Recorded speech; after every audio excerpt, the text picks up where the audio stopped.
Good morning, students. Welcome back to Information Technology, lesson number 1, Basic of Information Technology. In today's lectures, you are going to learn types of memory, that is primary memory and the secondary memory. Then units of memory, bits, nibble and bytes. Then concept of hardware and software and category of software. So let's start. What is primary memory? Primary memory is a computer memory that is accessed directly by the CPU. This includes several types of memory such as the processor, cache and system read-only memory. However, in most cases primary memory refer to system RAM, random access memory. This memory also called as the main memory of the computers. Without this memory your computer will not work. If this this memory is missing in your computer start giving beep sound. Means you must know that your computer RAM is not working properly. That's why the beep sound start coming. Okay, let's see. The primary memory is generally of two types.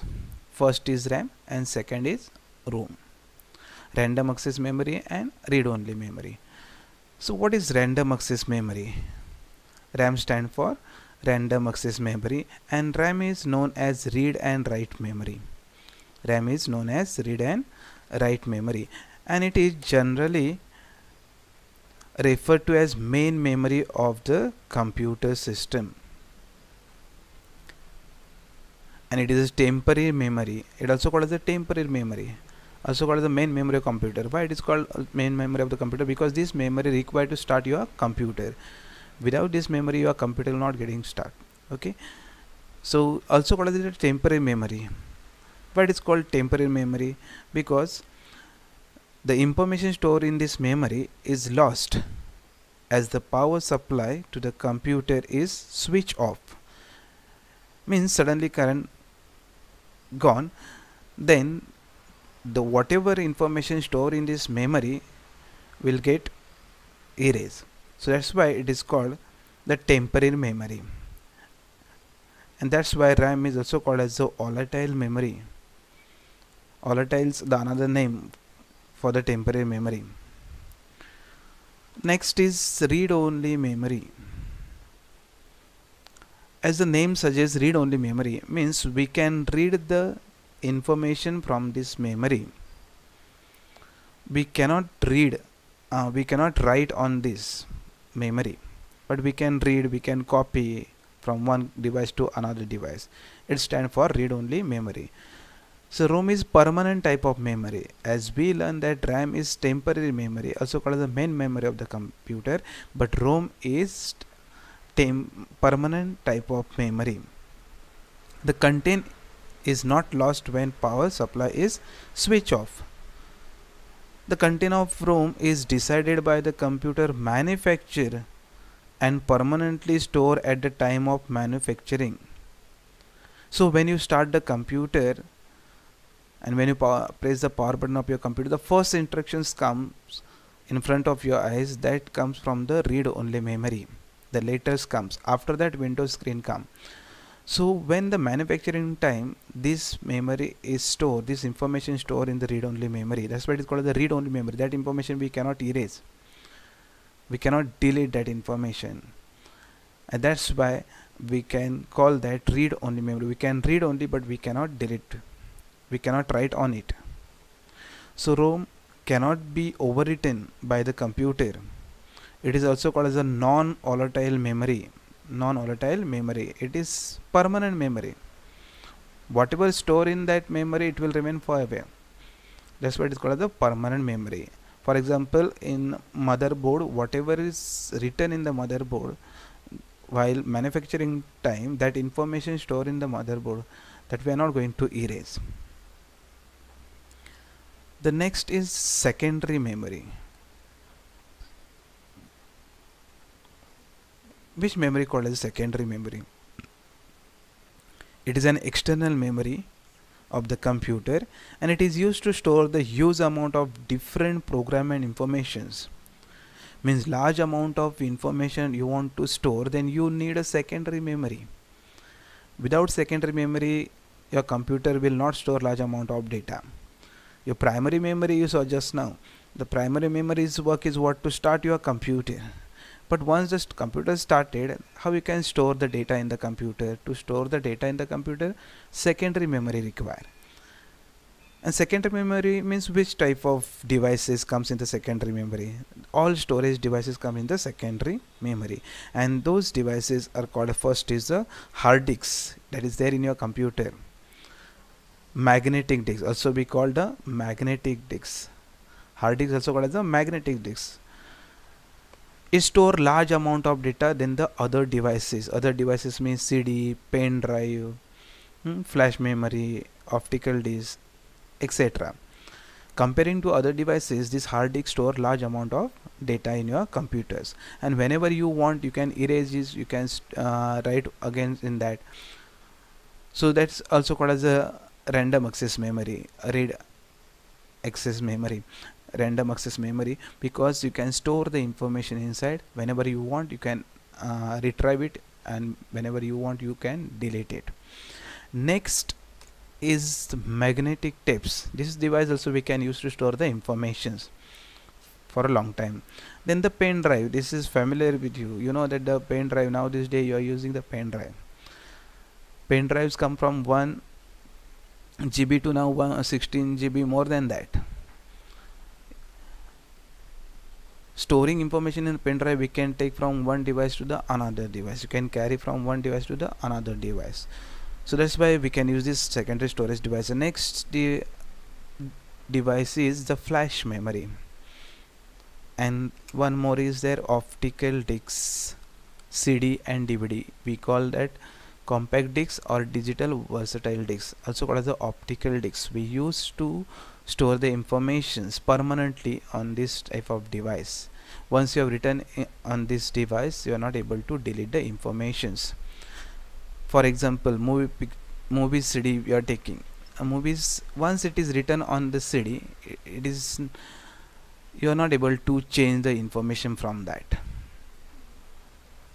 That will be the permanent informations. DVD, digital versatile disc, or in these devices, once you store the information, it will remain forever.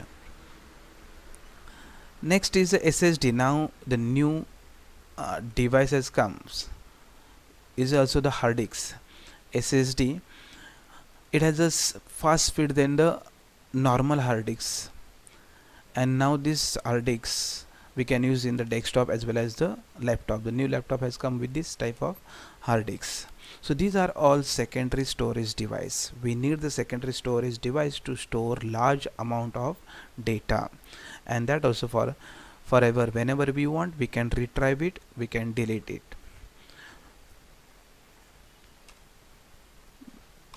Next, output unit. Before that we have learned input unit, then the second central processing unit, and now third, output unit. The output unit is the third and final component of the computer system.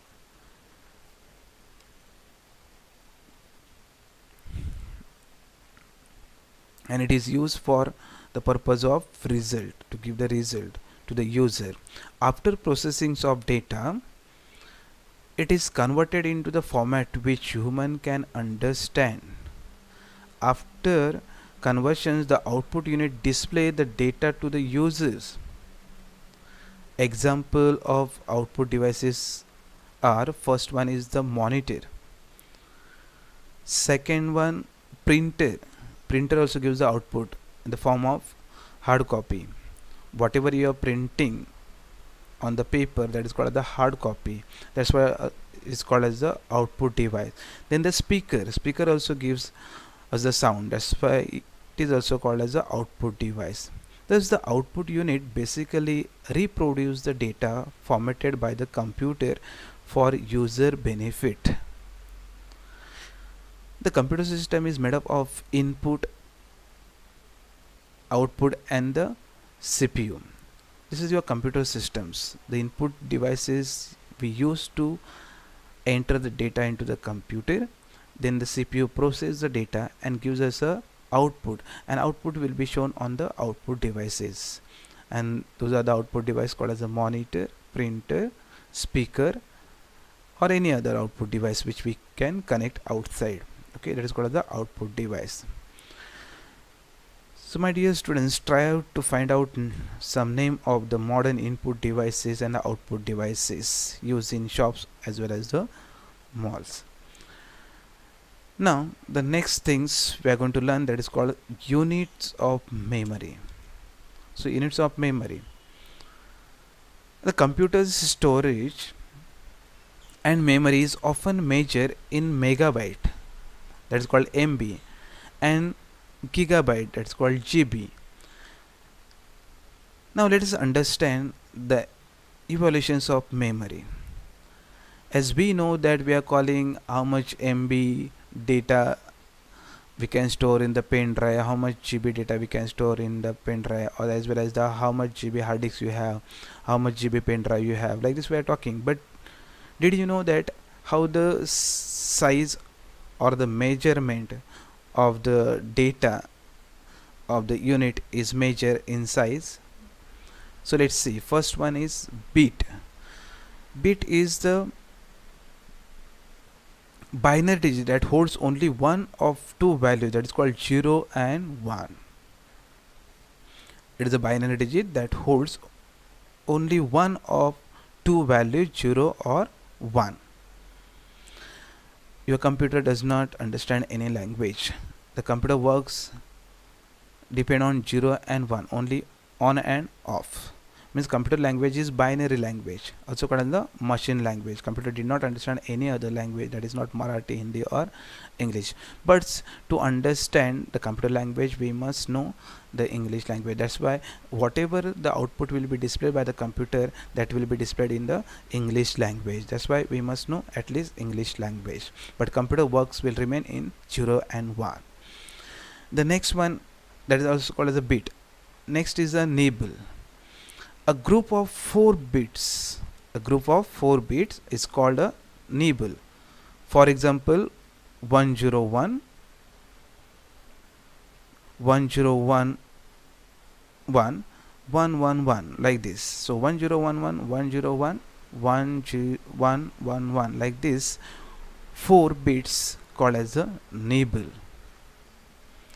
Now next unit of memory is byte. A group of 8 bits called a byte. A group of 8 bits called a byte. A byte is the smallest unit which can represent a data item or character. A group of 8 bits called a byte. A byte is the smallest unit which can represent a data item or a character. For example, to store one character in computer memory, we need 1 byte. We need 1 byte. For example, 11101100 or 100001. So like this, if you converted that particular character or the number, you will get like this binary number. So to store later in a computer memory require 1 bytes. Means suppose you are going to store your name in computer's memory. Suppose your name contains 8 characters, then 8 bytes require to store your name in the computer. Now let's see the difference unit of memories, data measurement and the size. How the size of the memory is calculated or measured. The first one is bit, and the size will be measured in the binary digit, that's called 1 or 0. As I told you, 1 byte, 8 bits. 1 byte equal to 8 bits. And 1 byte means 1 character in the computer. In the computer you want to store 1 letter, 1 character, then you need 1 bytes. I have given you an example of your name. Suppose you want to store your name in your computer and your name containing 8 character, then computer will take 8 bytes to store your name. But in that, if you use the space bar, with your name, your father name and the surname, then the letter will get increased. 8 plus 3, 11. 11 letters required to store your name. Now 1 kilobyte. 1 KB means what? 1024 bytes. 1024 bytes means 1 kilobyte. Then 1024 kilobytes means 1 megabyte. 1 MB means 1024 kilobytes. We are talking about that. Mostly we are taking big name. I'm having 1 GB pen drive. I'm having 16 GB pen drive. But what's 16 GB, 1 GB? Did you know that how many megabytes required in that to store 1 GB? 1024 megabyte. 1024 megabytes means 1 gigabyte. Now behind that also 1 gigabyte. Now there in the market there are 1 terabyte means 1024 gigabytes means 1 TB hard disk. Now in a computer we are using in our computer we use 1 TB hard disk means large amount of data we can store in our computer. Similarly 1 petabyte. Now beyond that TB, petabyte also are there now. 1024 terabytes means 1 petabyte, and more than that 1 exabytes are there now. 1024 petabytes means 1 exabyte means how much data we can store in our computer. Earlier day we were using 1 GB hard disk in the computer. Now 1 GB pen drive you are using. Now 1 GB hard disk where, and now 1 exabyte hard disk is where. Now terabyte, petabyte and exabytes, now these hard disks are available in the market. Next we are going to see the concept of hardware and software. The concept of hardware and software. The hardware means what and software means what? Let's see what is hardware. The computer hardware comprises of the physical components that a computer system requires to function. A computer hardware comprises of the physical components that a computer system requires to function. In simple word, hardware are the part which we can see, we can touch them, feel them. It encompasses everything with a circuit board that operates within a personal computer or laptop. Once again I repeat, what is hardware? In simple word, hardwares are the part which we can see, which we can touch them, feel them. It encompasses everything with a circuit board that operates within a personal computer or laptop, including the motherboard, graphic card, CPU, central processing unit, ventilation fan, web camera, power supply and so on. Even cable also in the CPU. If you open the cabinet of CPU, then you will get there wires also. If you touch the wire, that cables, that become a hardware. The part which we can see or which we can touch, that is called as the hardware. But software is totally opposite of the hardware. The software means a set of instructions given to the computer is known as a program, and program or a set of programs are called as the software. The software we cannot teach. We cannot touch to the software because that are the programs. Program we can see, but we cannot touch. It's like in human being, brain we cannot touch. So brain is the software, and software is a set of instruction given to the computer, is known as a program or the applications. A program or the application to run the computers. The program or set of programs are called as a software, and this helps us to interact with the computer in order to perform a particular task. This helps us to interact with the computer in order to perform a particular task. Even software is a generic term used to describe computer program. Software is a generic term used to describe computer program. Now let's see the category of software. What is the categories of softwares are there? The category of software is, first is open source software.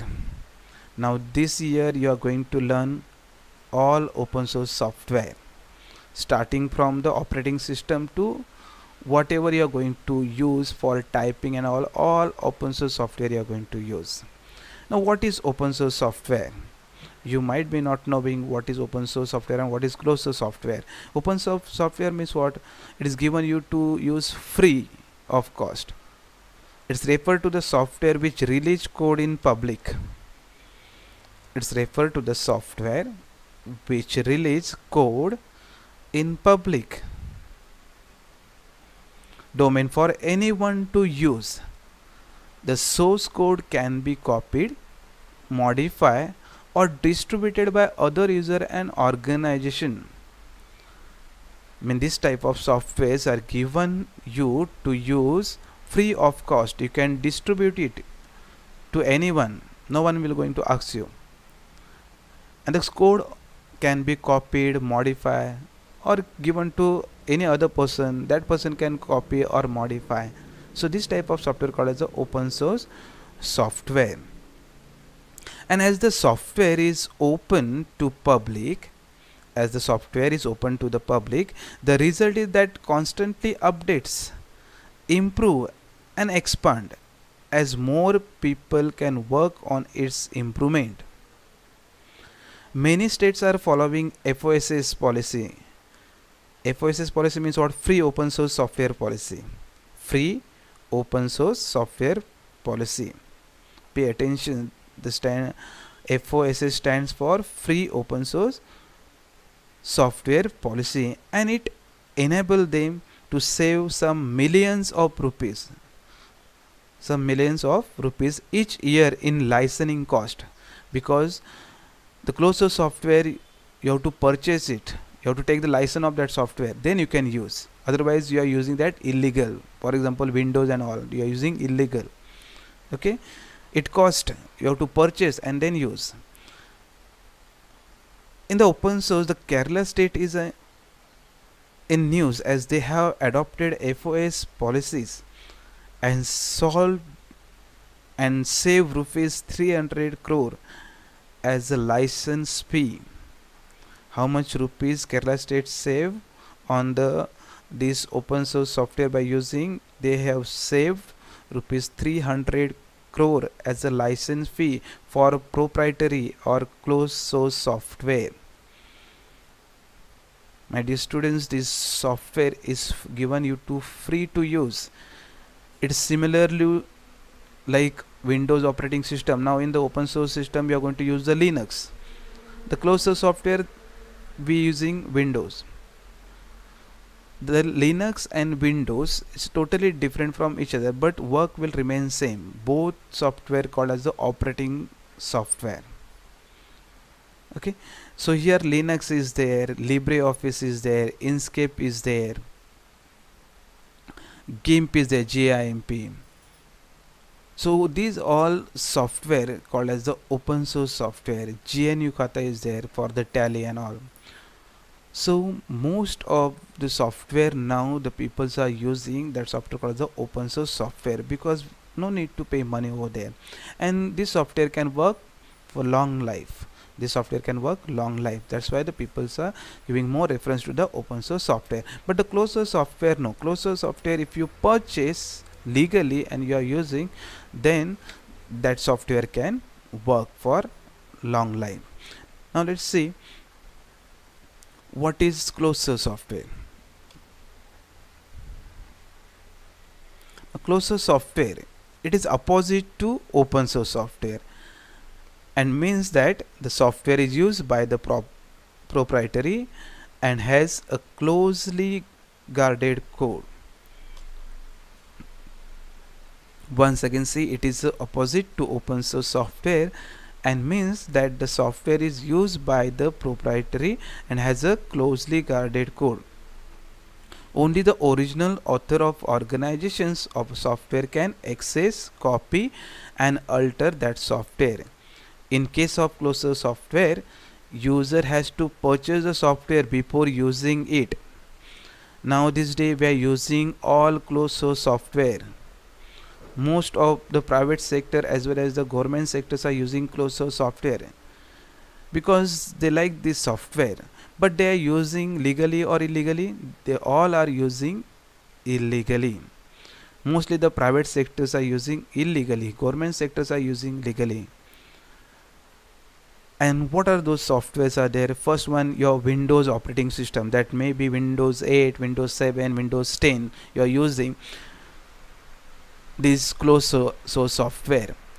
Why it is called closed source software? Because this software code we cannot change, we cannot alter that software, we cannot copy that software, we cannot distribute this type of software to the someone else, because this is illegal, distributing the software or making its copy. But now this day what we are doing, we are taking that software, we are burning the CD and we are installing this type of software and we are enjoying the software. We did not pay 1 rupee to that software. But you think on this type of software, that owner how much trouble he has taken to make this software, and we are enjoying this type of software. So my dear students, while using this type of software, you must purchase it. Purchase and use it, no problems, nobody can ask you. But if you are not purchasing and someone asks you what type of operating system you are using, you told them Windows operating system, they will ask, okay, I have some work, I'll come to your house, and you call them to your house and they will check whatever software they have. But you did not know who are these peoples now this day going around to check each and every sector, that what type of software you are using, whether it is licensed software or without license. If you are using licensed software, then no problems, you will not come in a problem. Otherwise definitely will come in the problems, they can file case on you also. So that's why before using this closed source software, you have to purchase it. Once you purchase, you will get the license copy and then you can use. But now this day nobody is using. Even you, when you purchase a new computer, that person gives you the computer, he also gives you the illegal software to you, and we are using this software. That's why after 1 month or the 1.5 month or 2 months, this software stop working. And once this software start working, we are formatting the systems. We are formatting the system means we are making new track on the hard disk, and many time we does the same thing, formatting again and again and putting again the same software on that, and that this way we are spoiling our computers. But if we make use of open source software, this software will work for long life, and there will be no turn to format the computer system. So I hope you understood what is open source software, what is closed source software, means the category of software. We have learned concept of hardware and software, also unit of memory and two type of memory, that is RAM and ROM, primary memory and the secondary memory.